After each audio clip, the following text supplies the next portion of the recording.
Very well. Hi, my name is Bernardo Silva, and this is my analysis of learning for this course.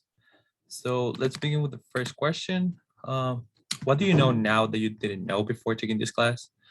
The main thing that I learned about this course is even though I have the concept of equity in my mind before taking this class, um, it wasn't until I took this course that I really understood the meaning of it and how educators can use it in their school settings, in their classrooms, and overall in their community.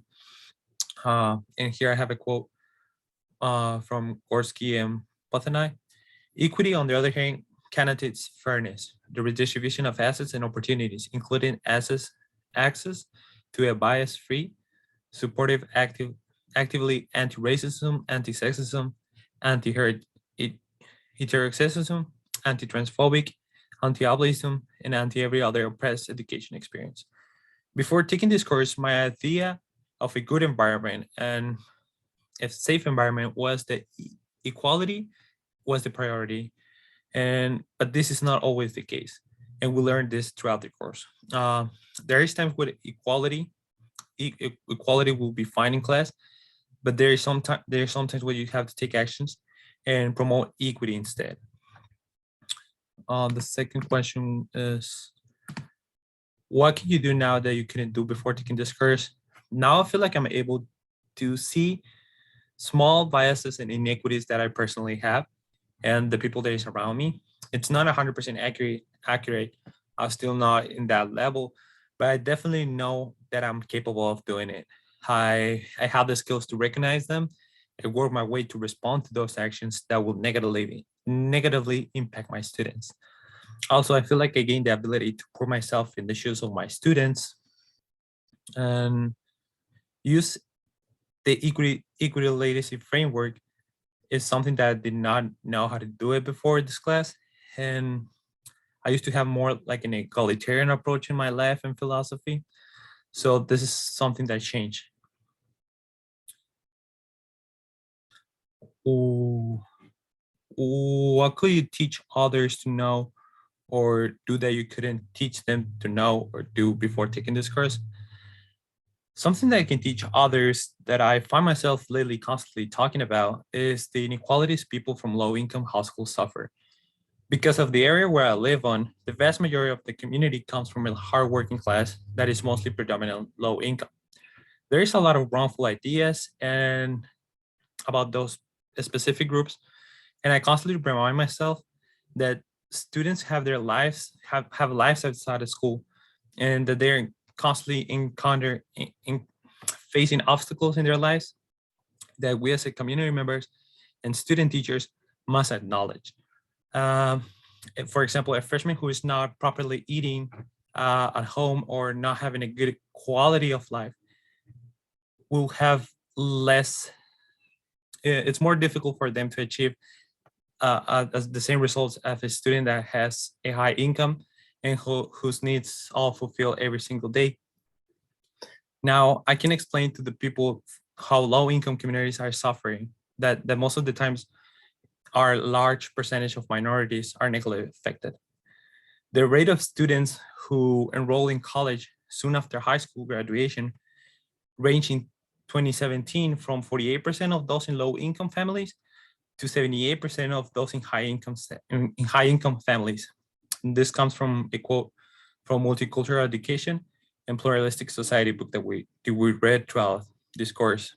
Students that do not enroll in college and higher education tend to work in jobs that pay less, and while those that have the privilege of high income and don't necessarily need to work to provide for their families have the chances to get higher education and subsequently increasing the gap between those two different spectrums.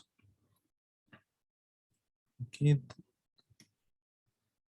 What are most significant challenges going forward related to becoming an effective cultural responsive educator and community leader?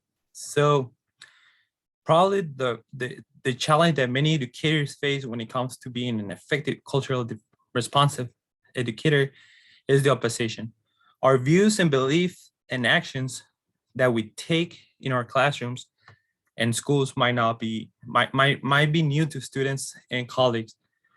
And at moments, they might not share the same ideologies that we do. Though I think that that's the main challenge that we're gonna face. Uh, what must you do to overcome these challenges? The way that I see myself overcoming this challenge is by not giving up. Going going back to what we learned about equity literacy framework, one major ability that we need to master is the ability to sustain or equity offers efforts. I'm sorry, to sustain our equity efforts. One example that I remember from the book's case studies on diverse and social justice education is that case. I think it was the first thing that we read, where there is a meeting of teachers, and in the middle of the meeting, there is a teacher in the middle of a meeting with other teachers and the principal, and something that they did not talk about was the recent bias incidents that occur in the school due to an election, to an election where a politician made some negative remarks about a specific group of people. The teacher, even though some of her colleagues opposed to speaking about it, she did not. I feel like being able to speak out when you start in the world of education is quite a challenge, but not impossible. For example, things that we can do is gathering other teachers that share the same views that we do, um, educating myself more, teaching students about equity. If students start to see the